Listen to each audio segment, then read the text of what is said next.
Dobrý deň, vítajte na ďalšej časti cyklu Diskusii Trojica AIR, ktorá dnes prepojí dvoch básnikov a prekladateľov, poetku a prekladateľku z japončiny Evy Luku, ahoj, Ahoj. a škótskeho básnika a prekladateľa Jamesa Sutherland-Smitha, dobrý deň. Dobrý deň. James je autorom 8 básnických zbierok a súčasne preložil knihy viacerých slovenských básnikov, takže je veľmi skúseným prekladateľom. Bol za svoju tvorbu a prekladateľskú činnosť aj ocenený cenou Pavla Horsáka Hviezdoslava. Evy Luky je autorkou zatiaľ 4 básnických zbierok pre dospelých a jednej básnickej zbierky pre deti a jednej prekrásnej detskej knižky. Prekladá z japonského jazyka. Naposledy to bola kniha Mačací hosť od Takeshi Hiraideho.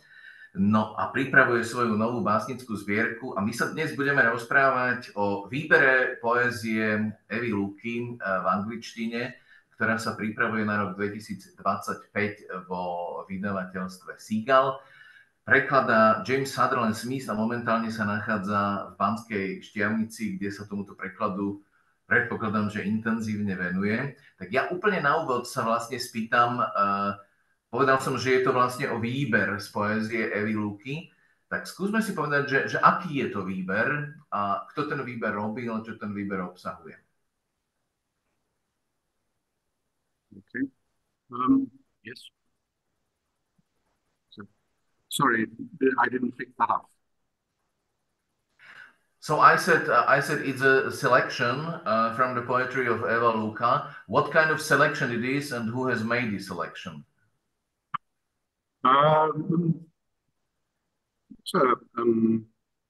Urobil som zbierku, tak čítal som 4 zbierky a nejaký básnikov pre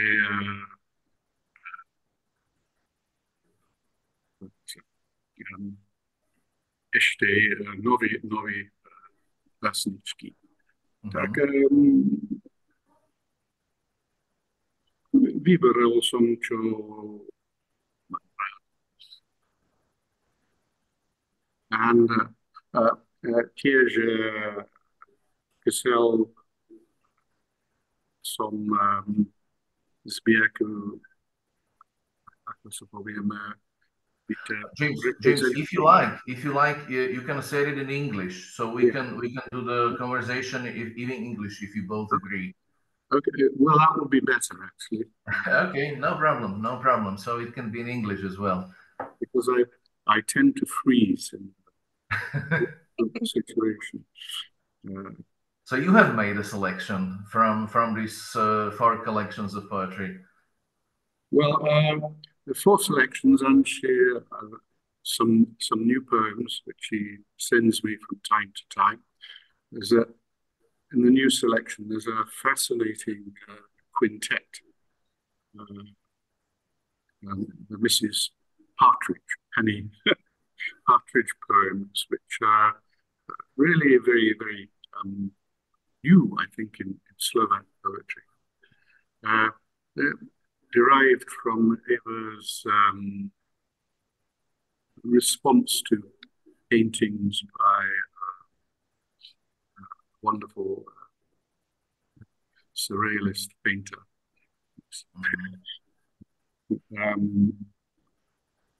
And did Eva cooperate with you with the selection? Sorry? Or how did Eva cooperate with you, and how satisfied is she with this? Well, Eva had 1 or 2 questions about my selections, but I have to bear in mind the audience is going to be English speaking, and sometimes you have to vary the tone and seriousness, if you like, of the selection. so that the English-speaking, the Anglophone audience will get a sense that they're also reading work by a human being, not a kind of... A question for Eva.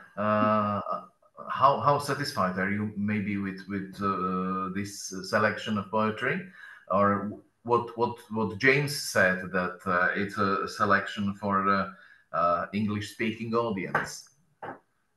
Well, it would be quite difficult for me to make the selection myself because I like almost all my poems, and I thought also that it is the translator's right, and also it is much better if the translator selects the poems he wants, or he or she wants to translate himself. Mm-hmm. So I was very glad that James did this selection, but you know, I'm always something like making things up and talking to things, and sometimes I said maybe we could change this poem to another, and it is just like my caprice or something like that. Otherwise, I'm very satisfied. Yeah. Also, there was a restriction from the publishers who Yes. said, okay, 1,375 lines. So clearly, I would like to have had more poems, but that's what they said was the limit. So I had to stick to that. Yes, absolutely. And is it an advantage or disadvantage when you both are translators and you can cooperate, you can speak about things? Is it advantage? Well, I don't know what about James, but I think sometimes maybe he is not very comfortable with me all the time trying to tell him that I don't like this word and maybe it would be better if you use another, or this was a neologism, please try to find something fitting. And we have a quite everyday conversation, but I was quite slow in the beginning, I have to say, because it was too much for me first, and the second I had some troubles with my health. But it is usual with me. I start slowly and then I get to the habit of doing it. And I think it's much better these days. And when you for example, translate something, do you cooperate, Eva, with the author as well? So with asking questions and asking for maybe meanings or descriptions? Yes, very much. I'm even checking, you know, I always write the comments, just checking, James. Is it, for example, he translates something like this, and I think I understand, but I want to be sure. So I'm asking him, just checking, please. Is this what I understood? So I'm quite peculiar about it. Yeah. Yes. Usually when you ask for that, what you've understood is what I intend to convey. So, by the way, your little neologism, the latest batch, I've come up with worm notes. You question the kind of rainworm, so I changed it to worm notes. Yeah, notes, little message. That's what you wanted. So, yes, exactly. I think there is an imbalance because, for example, English still is a world language, despite the two major countries, the English-speaking countries, trying to commit suicide at the moment. But there is an imbalance because writers like Eva, cultural commentators like yourself speak very good English. Mm-hmm. Whereas if I am translated into Slovak, I try and work out what's going on. but I simply don't have the lexical range of a Slovak word. Whereas you two can probably, your knowledge of English is such that you do have this lexical range, so you can input to me as a translator much more easily than I can input to my Slovak translators. I remember a translator did a selection of my poems, and I had a devil of a job trying to convince him that the word grain I used was not a reference to zrnko, but actually to the pattern of wood. It's made on wood. And I kept trying to point out to him that his word choice made no sense in the context of the poem. So I think there's a slight imbalance. Mm. People being translated, writers being translated into English have a much stronger chance of making sure people like myself get it right. And I would like to ask, for example, about the titles of the collections, which are compositic expressions, which are composed from two parts, like diabloň or jazver. The first part belongs to something human, and the second part is somehow mystical or fantastic. How did you manage to translate this? Well, some of them are quite easy, like Dios Estre, just put an adjective and the noun together and make one word in English. And it's very easy to understand. Diablon was a little bit more difficult because you've only got the end of the yablon. But I think eventually I ever preferred deviltry to I was experimenting with apple, and it just wasn't working. So Jasper was the most difficult. It can sound like badger in English, or even star.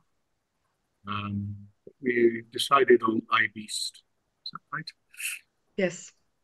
Yeah. So sometimes it's difficult. I like I Beast very much because it's not only I, an animal, but also I bestia. Yeah, well, it's for Me Beast, maybe, but Me Beast is a bit too informal. Maybe question for Eva, if you can explain us what did you discuss most, what were the topics of discussion between you while translating your poems? The topic? Mm-hmm. Well, James is sending me his translations, and I'm sorry to say, but I'm going one word after one word. And I'm reading my poem, my original poem at the same time.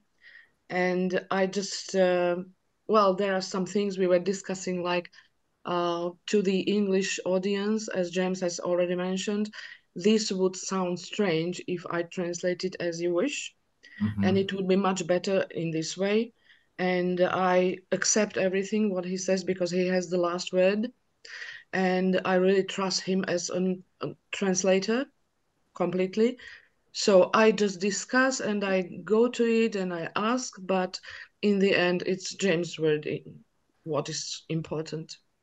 Yeah, it's important to understand that a translation of literature is, at one level, just simply one interpretation, and so it's not definitive.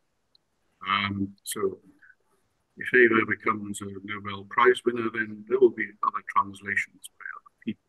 Mine aren't definitive; they're just the first step in communicating her work in English. Yeah. There has been recently published a monography about the poetry of Eva Luka by Eva Urbanova. The title is Between a Dream and a Fiction.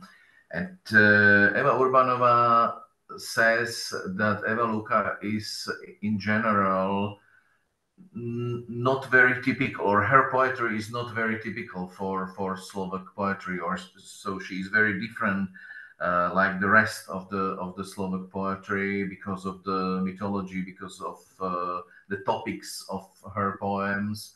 What do you think about it? Both. Well, here I can talk for an hour. Well, because you have translated Mila Haugova, you have translated Ivan Laučík, Jan Buzaš, Jan Gavura, and so on and so on. Well, she's somewhere, certainly not like Mila Haugova, or maybe there's some echoes of Jan Buzašík, Jan Gavura there. But what fascinates me is her use of natural imagery, and also, and it's reflected in the titles of her books, this kind of fusing of human with the natural world, in a sense. Reinforcing the idea that we are simply part of nature. We cannot abstract ourselves from it. We are part of nature in all its physical being, if you like. And I also find, I've written this in the introduction, that she is, in some respects, very like the American poet Sharon Olds in her exploration and use of really kind of intimate and almost taboo details of the human body. This is fascinating. Must be slightly shocking, Slovak audience. Much more so than that famous poem written years ago by Tatiana Lehan. Eva really gets down to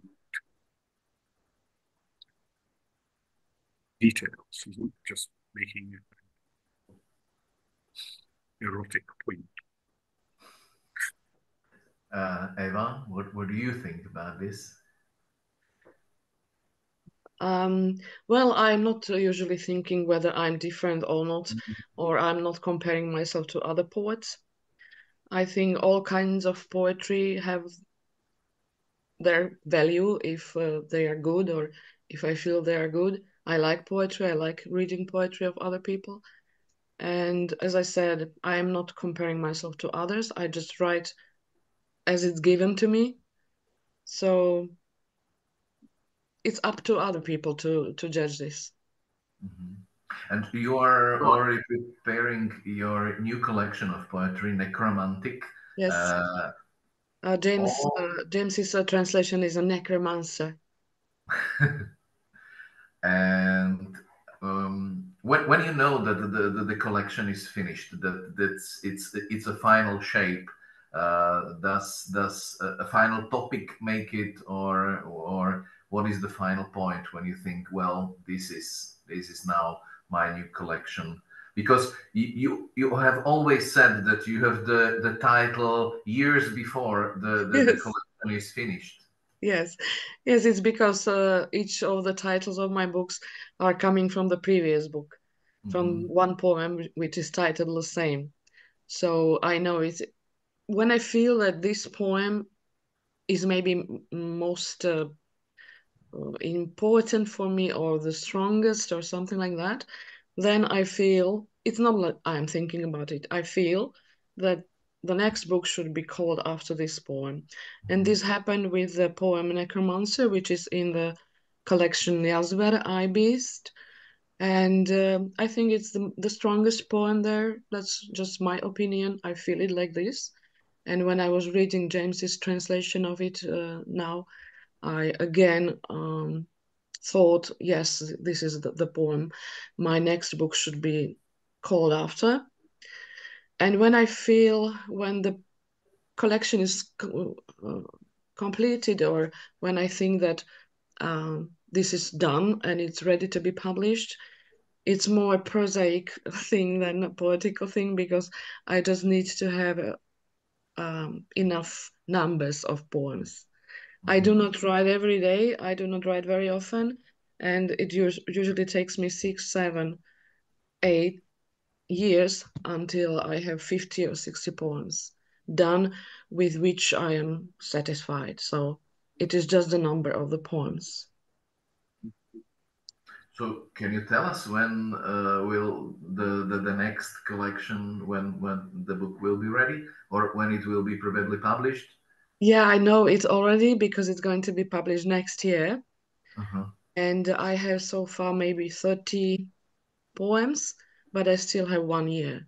And when I know that the book is going to be published, I always somehow like deliberately try to call the atmosphere of me writing poems inside me, because it is something like a motivation. So I already promised the book to the publisher Skalna Ruža. It's going to be published next year in the 25, the same like James's selection of my poetry. So James is right now in Banská Štiavnica, and as far as I know, that this translation will be published in Seagull in 2025. So have you already finished it, or in what state of work are you right now? It was done 50 out of the 60 pages. Actually, this morning I looked at her most recent corrections, and yeah, I seem to be getting better and better. I think at the beginning of my stay, I made a huge mistake by sending her the rough draft of my translations without actually working for a week on them before sending them to her. So it's getting smoother and smoother. What will happen is Eva will send me the last corrections. I have 1 more week here. I will go through the whole thing again and again. I always find something to improve, maybe in the English version, maybe just a slight translation. And I'm terrible typist, so there are always typos. Not always.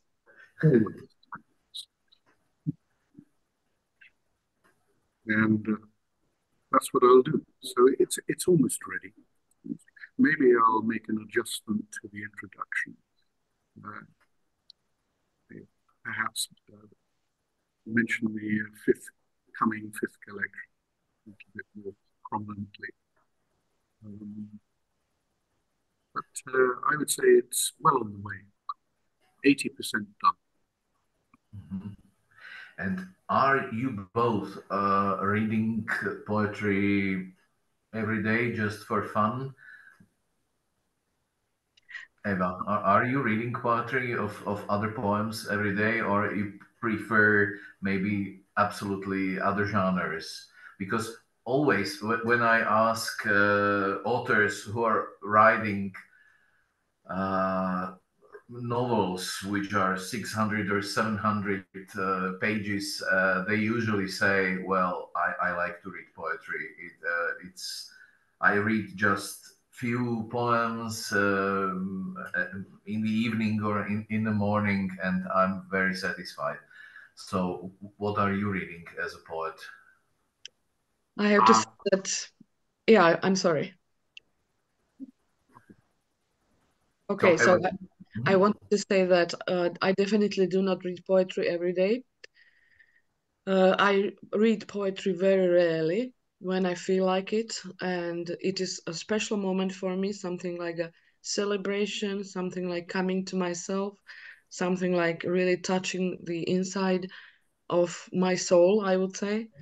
So for me, it is something like, maybe it would sound pathetic, but it is something like going to church for the people who believe.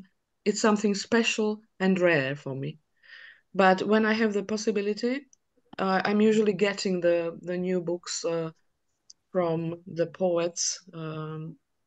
Many times it happens that they give it to me, and I have something like a rule that I always read what I was given. So I have a lot of things to read yet, and I read prose mostly. Mm-hmm. And do you translate prose mostly? Well, Why? From Japanese, why? yes, I was in love with this book, you know. I read it in Czech for the first time several years ago when I was giving it by my friend. And I just thought this is such a beautiful, something like very intimate story of a cat of Japan. Mm-hmm. And especially I was fascinated by the Japanese smell. I said it several times already. There is a specific Japanese smell which is not possible to be described, but I feel it when I read that book or when I read it for the first time. And it's the same smell like in the wardrobes in Japan, and when you are in some old house. And also the people who are coming from Japan to Slovakia, they always bring this smell to me. And it is very difficult to find it in book. So when I read this book in Czech translation, I felt that smell. So I decided this I'm going definitely to translate. This is a book called Cat's Guest, and it's Yes, a full of poetry, isn't it? yes, yes, because Takashi Hiraide is a poet at the first place. And there's also that wonderful novel from 100 years ago. You read it I Am a Cat. in English, right? Yes, yes. It's in an English edition. Eric Selland, yes, was a translator. Such a sad ending, though. It was very interesting to compare the English translation and the Czech translation because there are two different approaches to it. And I had also some critical thoughts about both of them, which is typical for me. But I think it is interesting to read the same book in many languages, so you can find the essence somewhere in it for yourself, for your own interpretation. Yes.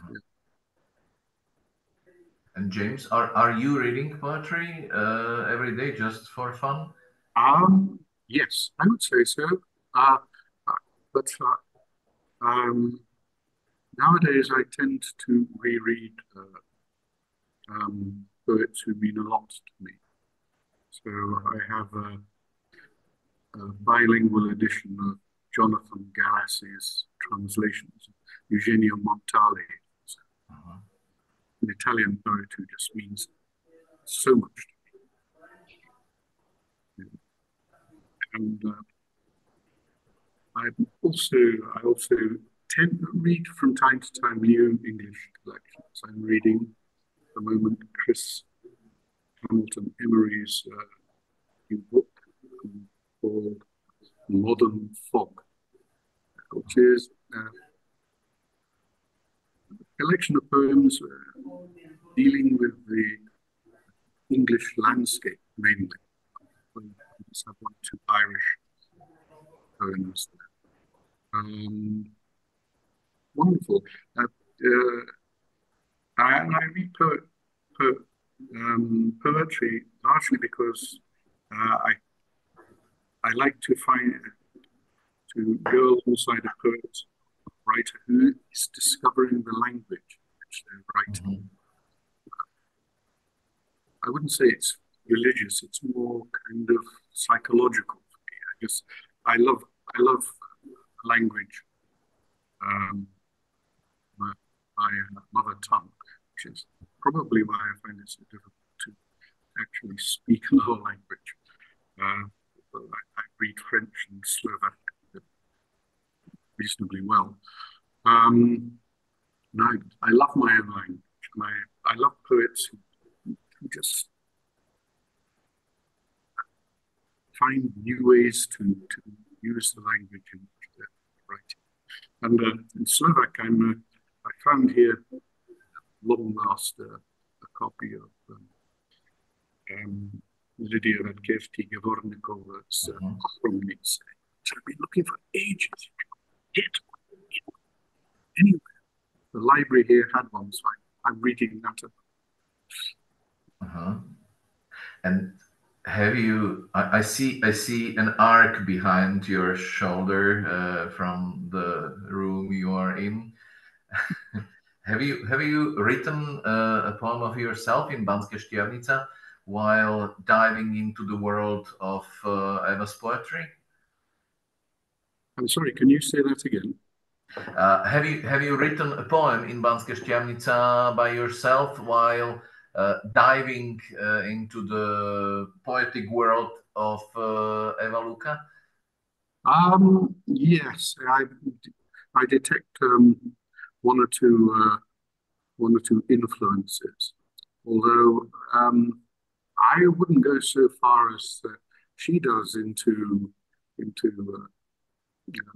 the world of the body or fusing nature. But I do have a new poem which she's seen called Necromancy.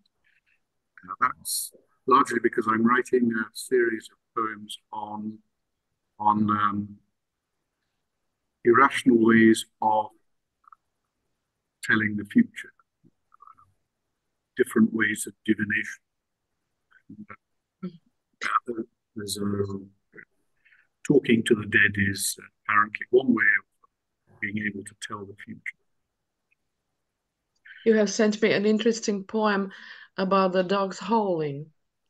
Oh, Can you say something about this? Because I was really fascinated by it. Well, I thought of your work while I was writing that. Well, maybe Eva would like this. Definitely, especially the title. The title is really great. Oh, it's Oligo. Yeah. Oligomancy. The Greek. Thank you for it. Well, I'm glad it works. Dado, I also wanted to ask you, do you read poetry every day? Unfortunately not. No. But I remember my friend when I was moving from one flat to another. My friend was helping me with the books, and he was carrying about 5 or 6 very heavy bags, these IKEA bags full of poetry books, and and he said, "Well, you have a tremendously lot of poetry." When you say that you don't read poetry and that you don't like poetry so much, so I read it occasionally, I have to say. I see. I also was a little bit fascinated by your expression, reading poetry for fun. I cannot imagine how you can read poetry for fun. Maybe some comical poetry, or maybe something, because as I said, it is for me something like a visit to the church, and I'm not trying to find fun in poetry, despite sometimes I can find it. But it's interesting to read it for fun. It means like you are in holiday and you are just reading poetry to make your soul be a little bit happier. How did you mean it? It's like when you have a library, then your soul, she knows what she needs. So sometimes she needs something, and sometimes she thinks, or you think about certain questions, and you know that certain books are waiting there for you, and or certain poetics or certain feeling or something that you need are just waiting. So you haven't read it yet, but you somehow feel that you need this book, exactly this book, right now at this moment.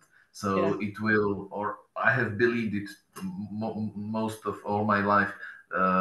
So that is the sense of the library. So when I will need it, so I can just go and just pick up exactly this one book of poetry. Yeah, and sometimes you just pick the book without any calling. It is something like the book wants you to read it. Yes. Yeah, and I would say you can read poetry. It's just come into my mind some lines from Byron, his masterpiece, Dadom Nagyom, and he makes lots and lots of jokes there. It's a real pleasure. There's one about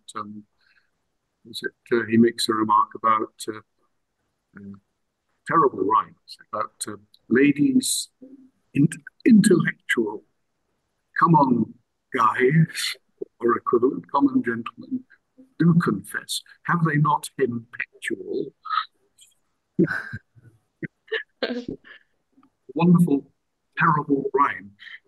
And, you can't read stuff like that without enjoying it.